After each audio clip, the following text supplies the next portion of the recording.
මේ ගෙල ආශ්‍රිතව සිදුවන ස්නායු තෙරපුම් සම්බන්ධයෙන් කොහොමද මේ ස්නායු තෙරපුමක් සිදුවෙන්නේ මේ සඳහා බලපාන අපේ ජීවිතයේ තියෙන චර්යාවන් මොනවද සහ මේ රෝගී තත්ත්වයන්හි අපි කොහොමද ඩිටාවටම සුව වෙන්නේ සහ මේ සඳහා කර හැකි ප්‍රතිකාර ක්‍රම සම්බන්ධයෙන් තමයි අද දවසේදී අපි ඔබව දැනුවත් කරන්න සූදානම් වෙලා ඉන්නේ. මේ විශේෂ කතාබහ සඳහා අද දවසේදී අපිත් එක්ක එකතු වෙනවා වෛද්‍ය අශෝක රාමසුන්දර මහතා. අයබෝන් සුබ උදෑසනක් කියලා බුදුන් ගෞරව පිළිගන්නවා.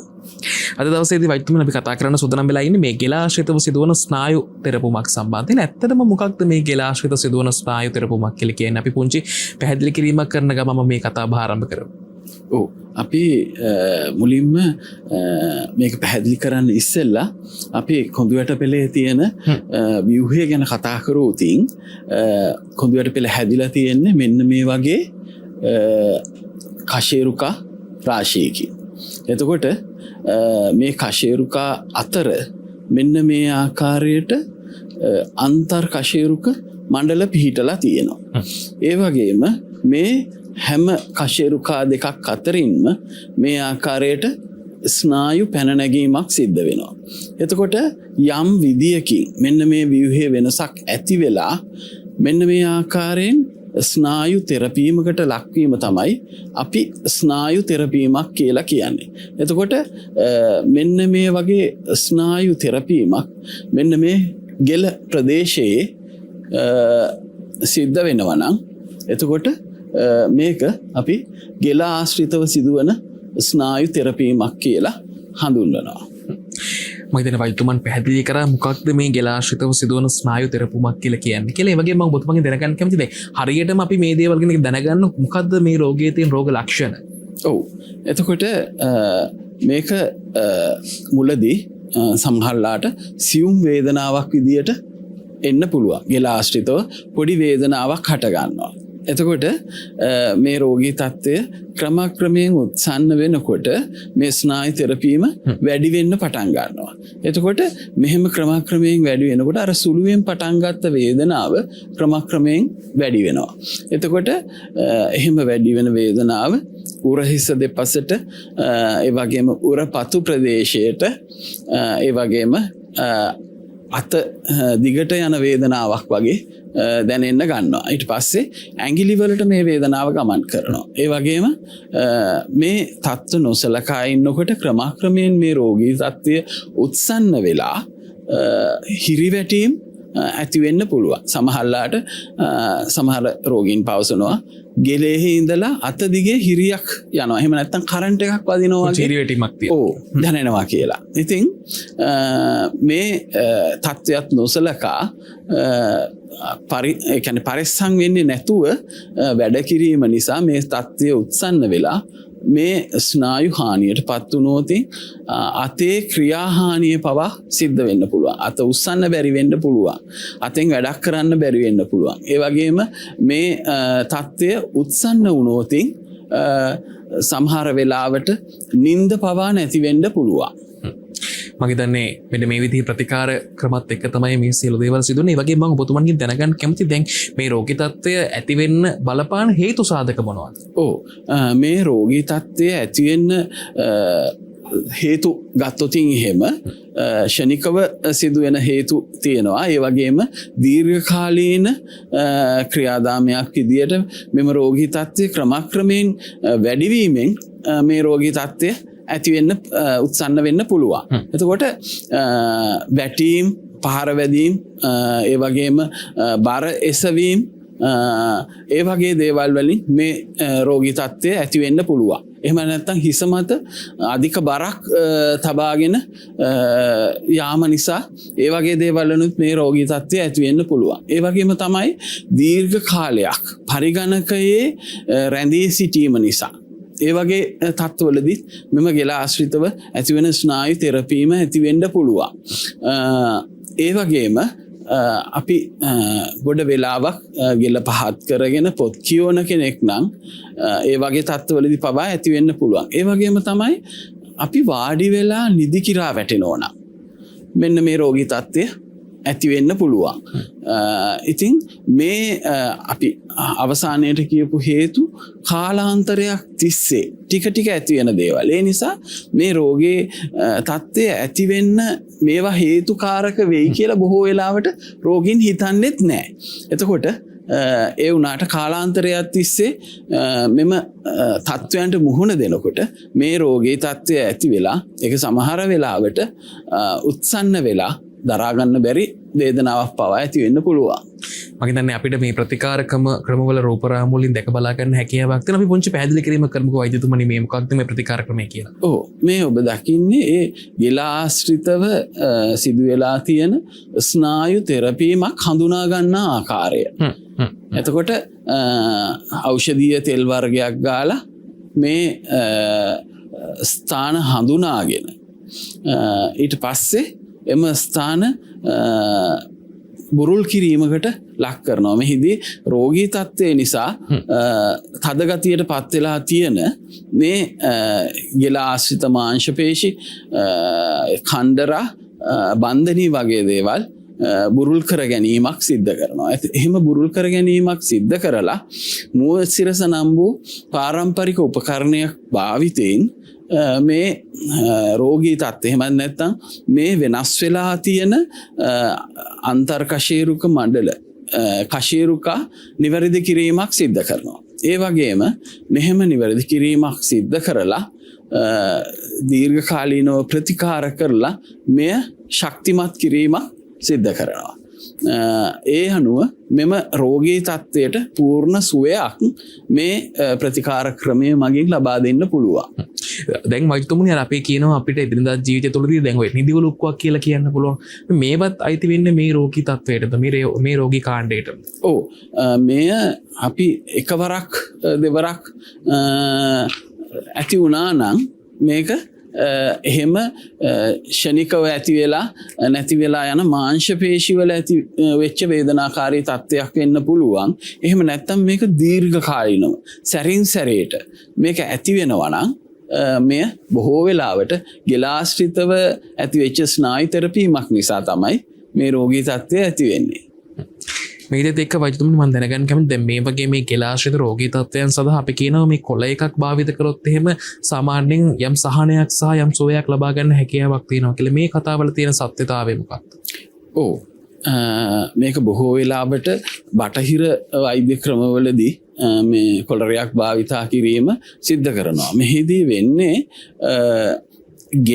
හිසෙහි තියෙන බර ගෙලට ලබා දෙන්නේ නැතුව එය උරහිස්වලට ලබා දීම තමයි සිදු කරන්නේ. මොකද ගෙලාශ්‍රිතව තියෙන ස්නායු තෙරපීමක් තියෙනකොට හිසෙහි බර ගෙල මත වැටීම මගින් ස්නායු තුවාල වීම අඩු කිරීමට තමයි මේ ක්‍රමය යොදාගන්නේ. ඒත් මේක දීර්ඝකාලීනව භාවිතා කිරීමේදී මේ ගෙලාශ්‍රිතව තියෙන කණ්ඩරා බන්ධනී මාංශ පේශි දුර්වල වීමකට සහ ස්තබ්ද වීමට ඒ කියන්නේ තද ගතියට පත්වීම සිද්ධ වෙන්න පුළුවන්. එතකොට සමහරලාට ගෙල හැරවීමට පවා නොහැකි තත්ත්වයකට මේ දීර්ඝකාලීනව කොළරයක් භාවිතා කිරීම මගින් මේ රෝගී තත්ත්වය උත්සන්න වීමක් සිද්ධ වෙන්න පුළුවන්. ඒ නිසා දේශීය ක්‍රමවලදී මෙවැනි කොළරයක් භාවිතා කිරීමක් සාමාන්‍යයෙන් සිද්ධ වෙන්නේ නැහැ.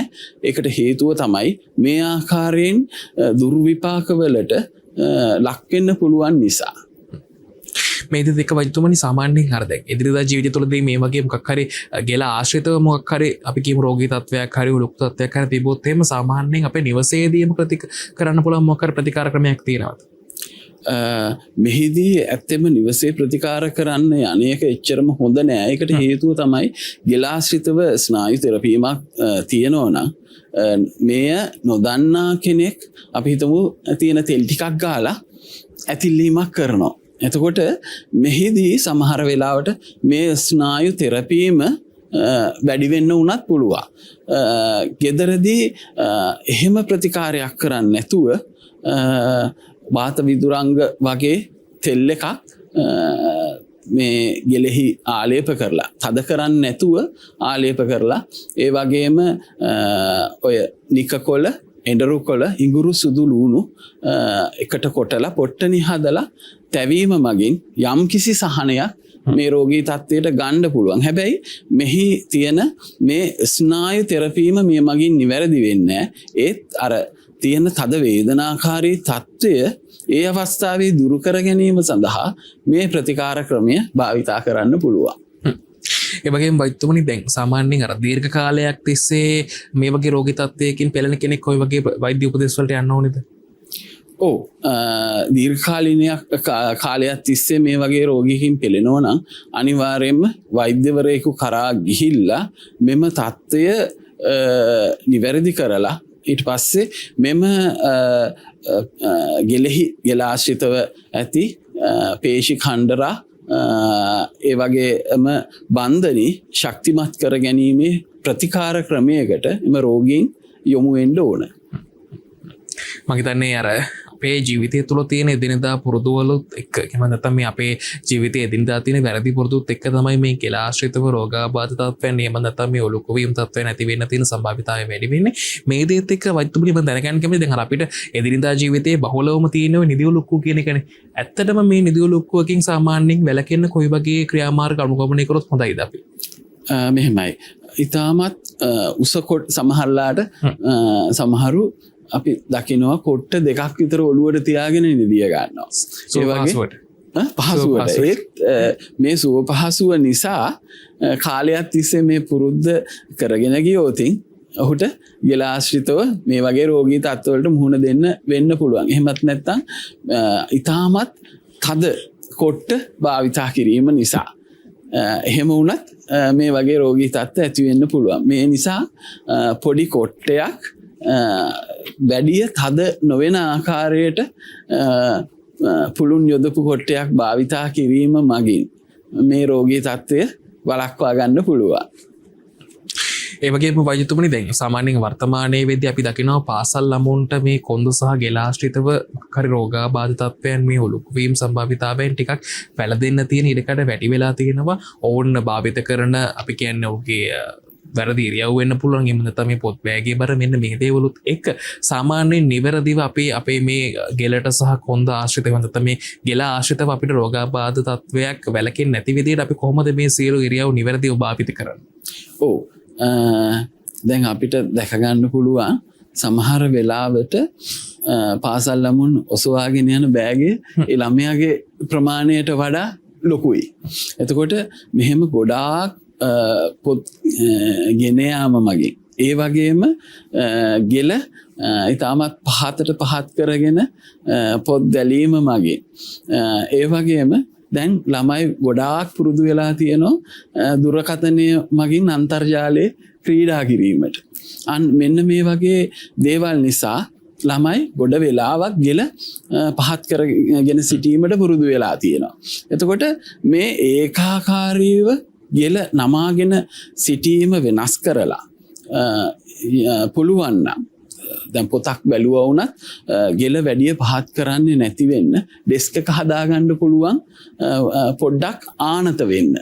එතකොට අර පුස්තකාලයක සමහරලාට පත්තර කියවනකොට මේ ආකාරයේ ආනතව මේ හදපු ඩෙස්ක් අපිට දැක ගන්න පුළුවන්. අන්නේ ආකාරයේ ඩෙස්ක් භාවිතා කිරීම මගින් එහෙම නැත්නම් ෆෝන් එකක් බලනවා නම් ඒකට මොකක් හරි ස්ටෑන්ඩ් එකක් හයි කරලා අර ඇසේ මට්ටමට ගෙන භාවිතා කිරීම මගින් මේ රෝගී තත්ත්වයේ ඇතිවීම යම් තාක් දුරකට වළක්වා ගන්න පුළුවන්. ඒ වගේම පොත් බෑග ගත්තාම සමහරලාට ළමයි ගෙනියන්නේ පිටු 200 400 වගේ පොත්. ඉතින් මේ පොත්වල පිටු ගණන අඩු කිරීම මගින් එතකොට ගෙනියන පොත් ප්‍රමාණය බර අඩු කර ගැනීම මගින් මේ ආකාරයෙන් ගෙල ආශ්‍රිතව ඇතිවෙන මේ රෝගී තත්ත්වයන් වළක්වා ගැනීමට උපකාරයක් කරගන්න පුළුවන්.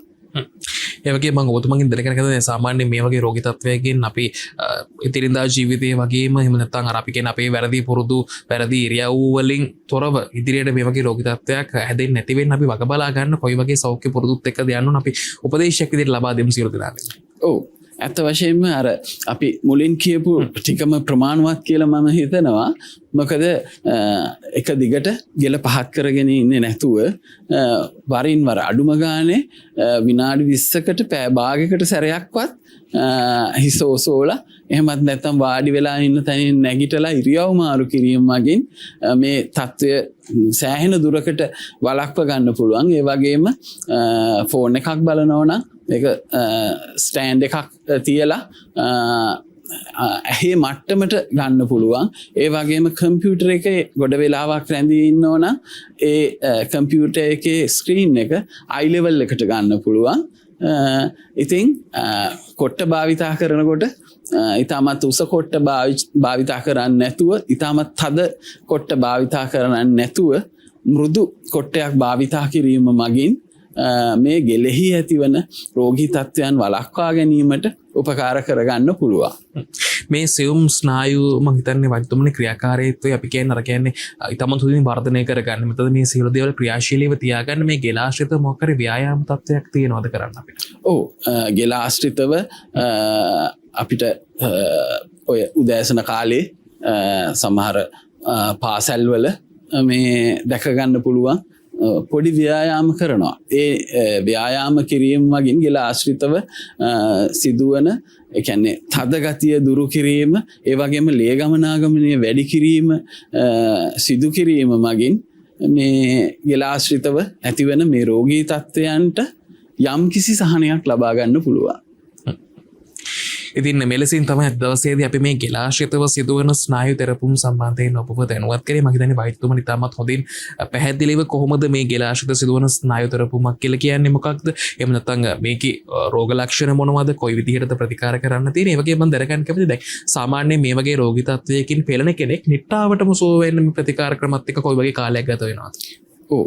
ඔක බොහෝ වෙලාවට මේ රෝගීන් අහන ප්‍රශ්නයක්. එතකොට මෙවැනි රෝගී තත්ත්වයකට සෑම ලෙඩෙකුටම එකම කාලයක් නෙවෙයි ගත වෙන්නේ. එතකොට රෝගය කොච්චරක් දුරට උත්සන්න වෙලා තියෙනවද? ඒ වගේම මේ රෝගය කොච්චර කාලයක් තිස්සේ මේ රෝගියා පෙළෙමින් සිටියද? ඒ වගේම ප්‍රතිකාර කරගන්නා කාලය තුල පරිස්සම් වෙන්නේ කොහොමද කියන කරුණු මත මේ රෝගයේ සුවවීමට ගත වෙන කාලය කෙනාගෙන් කෙනාට වෙනස් වෙනවා. ඉතින් අද දවසේදී අපි මෙලෙසින් මේ ගෙලාශ්‍රිතව සිදුවන ස්නායු තෙරපුම් සම්බන්ධයෙන් තමයි ඔබව දැනුවත් කරේ. මේ විශේෂ කතා බහත් එක්ක අද දවසේදී එකතු වුණේ වෛද්‍ය අශෝක රාමසුන්දර මහතා. ඔබතුමාට බෙහෙවින්ම ස්තුතිවන්ත වෙන ගමන් අපි ආයුබෝවන් කියලා සමුදෙනවා.